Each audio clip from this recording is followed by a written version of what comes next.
Welcome to Tutule, where, as the name suggests, we invite you to take a seat and stay a while as we discuss dignity in the media. It's not unusual to see gruesome images in the newspapers and all over social media. So what does the protection of dignity and privacy mean in this mediascape, especially in the age of social media, where everyone is chasing likes and going viral? In this episode, we will explore how journalists and individuals alike can balance dignity and respect while presenting the truth of breaking stories and implore what we can do to bring more dignity to the people behind the stories we tell. My name is Seema and I'm your host. Welcome to the show.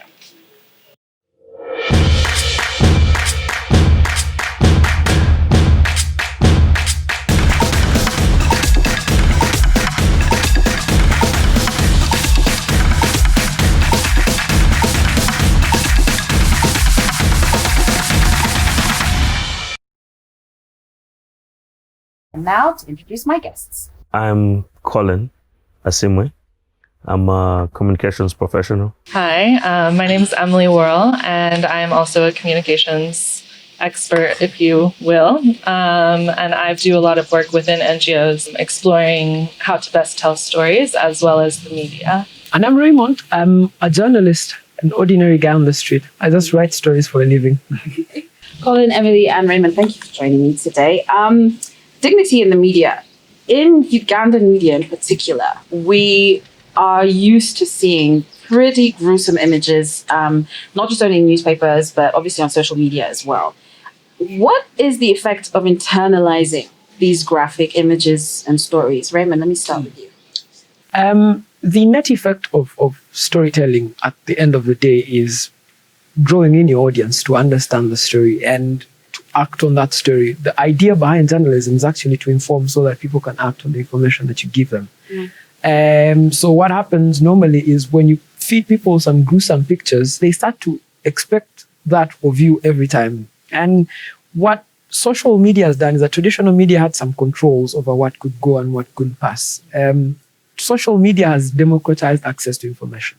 So people feel like there's a lot more truth on social media than there is in traditional media. So if an accident happens, they'll go to Twitter and they'll see the accident in real time with videos, graphic images, and be like, this is the truth that I signed up for. You have people online that say, show pictures or it's not true. Yes. And so there is always the need to prove.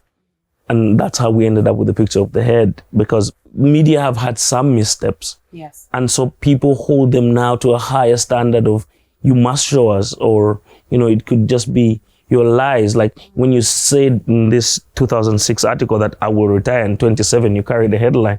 And then we're here in 2020. Here we are. But no, I mean, I think there's definitely a fine line between, obviously breaking the story and printing it or publishing it in a believable way. If you can remove yourself from your professional capacity, how much responsibility do you think should be placed on the individual when it comes to respecting the dignity of people who have died in car accidents or who've been shot or like that? I think it's a bit layered because you can't monitor everyone who can sort of get on.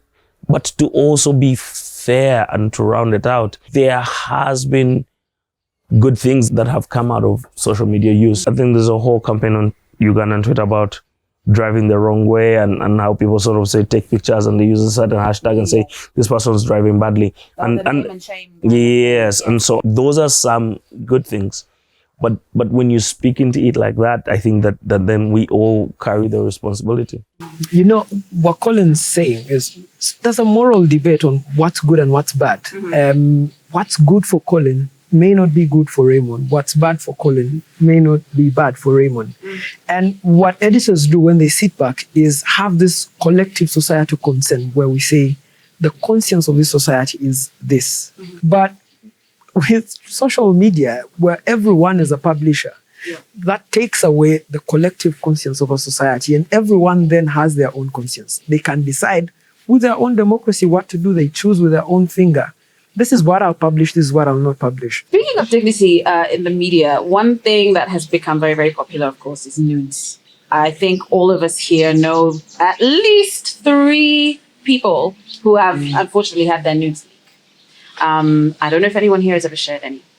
But how can we producer, but wakatambala. and also children. From revenge porn. I mean, essentially, it's revenge porn. Where do you guys stand on that, the whole revenge porn thing? Colin? Me? Yes. I feel very strongly about it. Not in the way that you want. You might think. I'm very pro. Very pro decision make. I'm pro nudes. Okay. I'm not pro nudes leaking. Okay, I get it.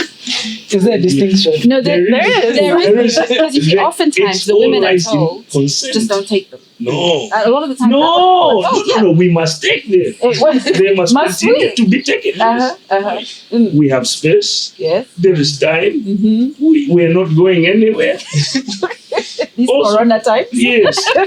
You just think of, yes. Okay, so. I don't want to complicate this. I don't want to scandalize you viewers. Please speak your mind. Because we're talking about sensitivity. But so we live in the edge of filters and what I look like. And when you think about young girls, they want to monetize that. They want to sort of turn that into money. You were talking about monetizing it. Yes. Then we need to see how to bring it back to like revenge porn, because in Uganda now, if, for example, I was to take my nudes and send them and I break up with this person and they leak them, they're going to come from me, not even for the like what happened, I think it was Judith Heard. Like text. Yeah. See, I don't think like people would like leak your nudes. Like there's a whole sensibility level around this. Is there? Like, wait. So listen, there are conversations around maturity and whatnot. But like, if you leave people jilted, you have to know, like, you know what? I was dating a man child, and they really. So the responsibility is on us. Yeah. See that? No. That is my problem. Don't be like this. Don't be saying, oh, because men have no exposures. Guys, there's screenshots all over the place. There's recorded phone. So you want to talk about the nudes, but the level of exposure is high for everybody. But our society puts more emphasis on a woman whose nudes are leaked and shames her more than if a man gets his dick picture. Like, what was it? Chris Evans? No. Yeah, there was Chris him. Evans. And he just had his dick pic leaked and he turned it into this great, like, thing and was like, oh, so funny, ha ha ha. Whereas, like, if that was a female, she would have been shamed. Yeah. Here in Uganda, she'd have probably been arrested. Oh, wait. So I just want to speak into this and say that men enjoy this more. Women feel revolted because they feel like, you know, this person is shaming us. They're putting down the collective sort of. Sorry, are you telling us what we think? You know, you raised an eyebrow. I don't know where to start, but so I have just a ton of problems. Let's start with commodifying the body, which is what OnlyFans does. Yeah. And this is where I come from, is people should have freedom. And if you choose the freedom to have your stuff out there on OnlyFans, that freedom should not then spill to someone can pick your nudes off OnlyFans and use them elsewhere. I fight with guys who use my pictures on the internet. Yeah. Like, I use my pictures on the internet, but don't use my pictures on the internet because the context, not nudes. Okay, sorry, I was just wanting clarity. There are things in our archives which have pictures of you that are, what's the one? Meme-worthy. Exactly, and that's the thing I had with the meme. Like, I get it, you want to be funny, but don't be funny with stuff that I don't want you to be funny with if it involves my face. Because part of freedom is you can do whatever you do, whatever you want to do, as long as it doesn't affect me. So now, how is it that you guys think that we can protect women and even children? There was a conversation we were having. Nobody likes being used as a meme. Not me. Yeah, definitely not you. And I remember there's a time when people would be posting quite sexual content, but using pictures of children. And then, of course, coming back to the issue of revenge porn, because the difference between revenge porn and OnlyFans, obviously, if I wake up tomorrow and I decide that I'm going to set up my OnlyFans account and I'm going to be jiggling my bits, that's my choice. I said if. But wait, so many hypotheticals here. Like, I was just like, someone give me my phone. I want the handle. Emily, let me ask you, what more can we do? Not only as communication professionals, but just as individuals, as decent people, what more do you think that we can do to protect women and children?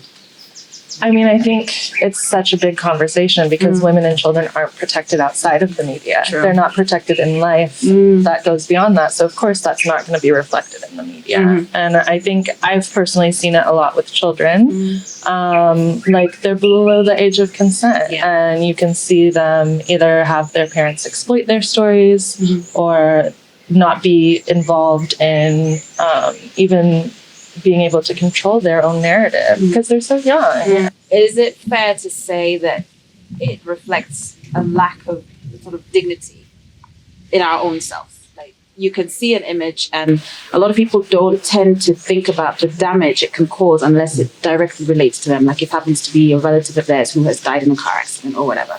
Do you think it's a direct reflection of our society and how we see ourselves? That's an interesting question because when I think about it, there is an intrinsic devaluation, but I don't think that it's there.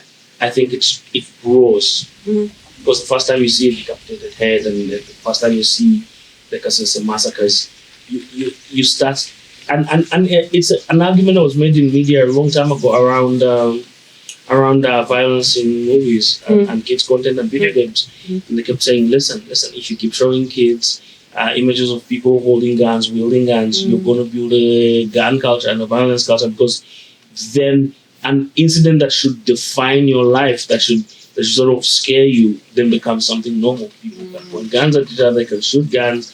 I hate to trivialize this conversation, but you know how, like in scary movies, it's always the black guy who dies first? Yes. It's not the norm. It's the norm because that's the story. But when you see that and you add it into the collective universe of sort of how things and how people see themselves, they just tend to think, you know what, like, you know, he has died, because it's more fatalistic. No one wants to ask why, you know, what was the cost of this life? But you tend to find that in other parts of the world, people want to question why, how do we stop this from ever happening, because it could happen to someone I know. And to circle back and tie into your question, there is, I think, that there is an inherent devalued perception. Unless you have a lot to lose, like then you feel like, oh, you know, my life could have meant something.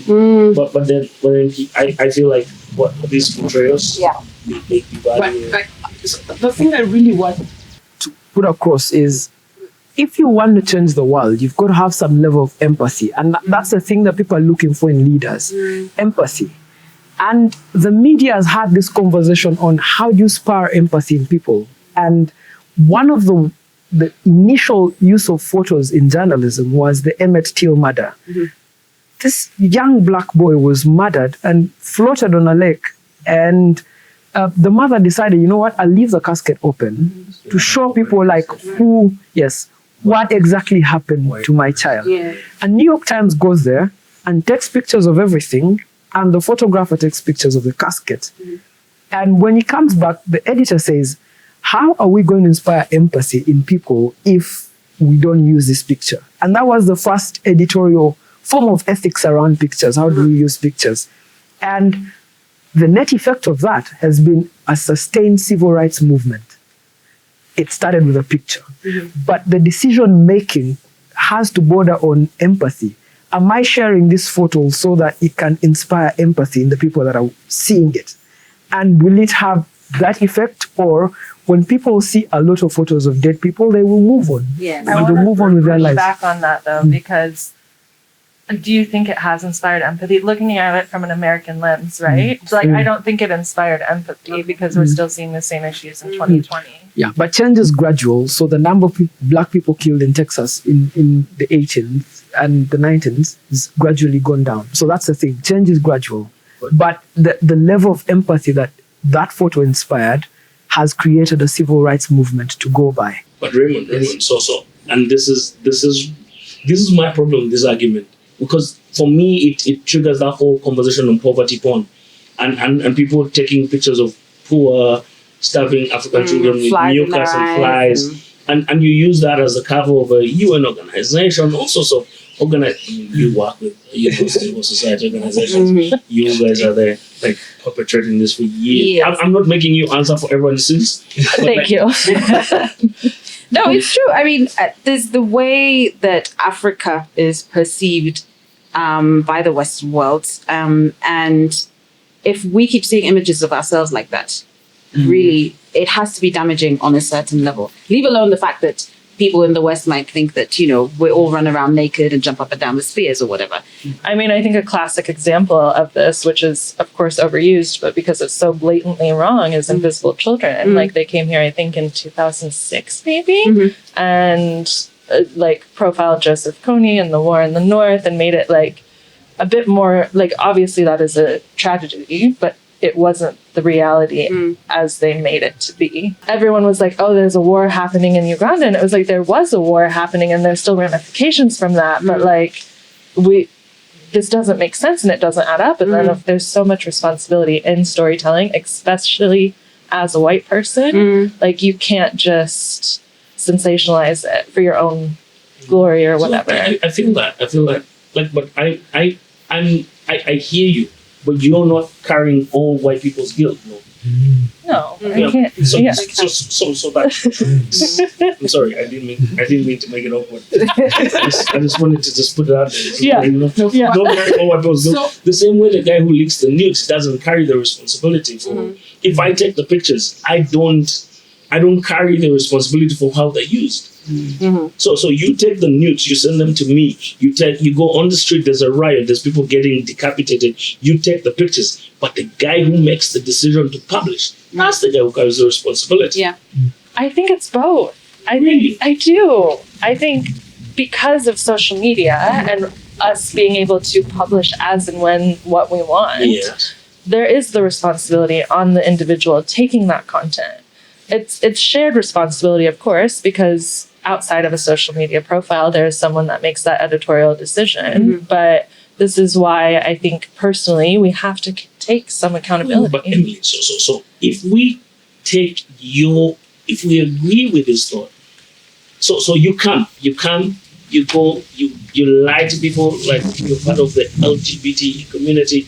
You go out there, you attend an event. Then you come back and you publish a list of LGBT community members in the red pepper so they can be targeted to get killed. And I'm just like, you went out here, you lied, then you got this information, and then you came back with the audacity to say, you know what, I'm out these people because these people, they're living their own lives. They were not infringing on your rights. They had a closed meeting. There were people, there was consent.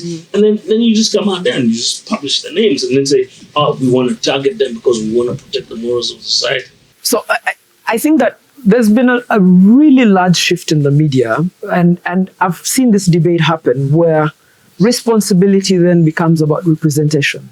Yes. And representation now is a power conversation. It's no longer just, I'm taking this photo and going to use it elsewhere. We had a Kevin Carter who took a photo of a young child about to be eaten by a crow, ran away with it, committed suicide months later, and started a conversation on how do you represent people in the media and what kind of representation do you offer them. The West really thinks that Africa it's their power play. It's a place where they can fix and move pawns around. Yes. And in part, it could be true because they've had a lot of subjugation which has come through force, violent force.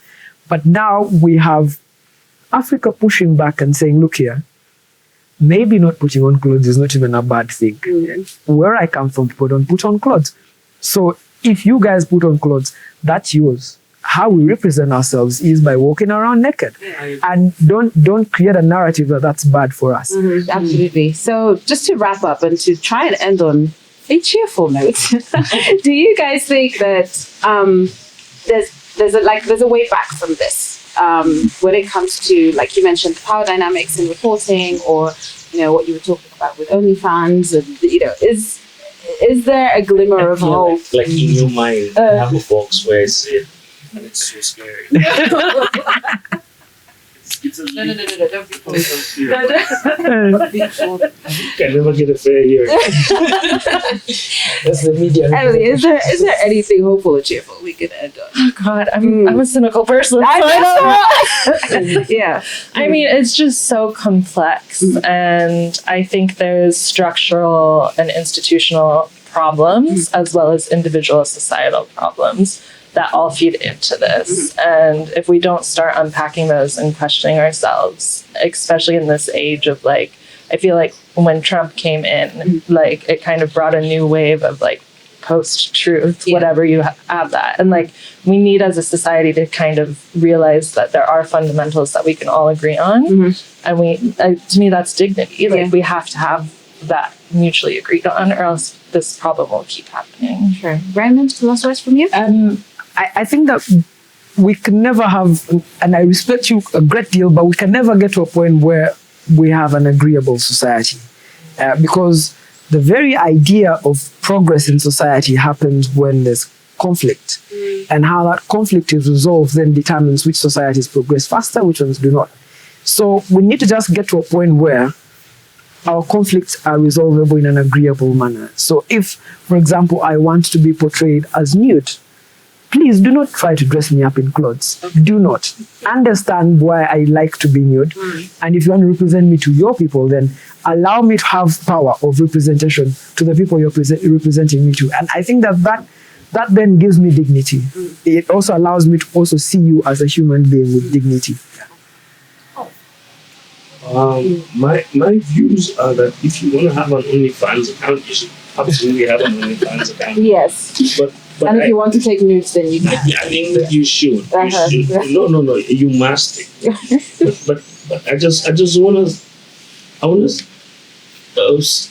come off of some bounce of what Raymond is saying, and so up the ante a bit and say the job of the media is to see people, and not just to see them, for them to be seen how they want to be seen. So show communities the way they want to be seen. So if you think about the Dungu player, brought life and memories to so many people, so many communities, and I think that in seeing people and bringing that representation to the surface and saying, listen, we're a country of very many languages, very many tribes, very many diverse people, very many diverse talents. I think that when people feel seen, they feel heard, and that representation is in itself, I think, the upweighting of dignity in itself. So there can be dignity in media, but also in the things that the media does for the communities and the publics that it serves. So it remains an everlasting ambition and a goal that we strive to. But I think that if you set it, if it's high enough, it's lofty enough, we work towards it wherever we land. It's better than the mark in which we are now. Absolutely. Raymond, Emily, and Colin, thank you so much for joining us on the show today. And thank you for watching. If you enjoyed the conversation, it doesn't end here. You can follow us on all our social media platforms right here and let us know what you think. Catch you on the next episode of the Tutule Show.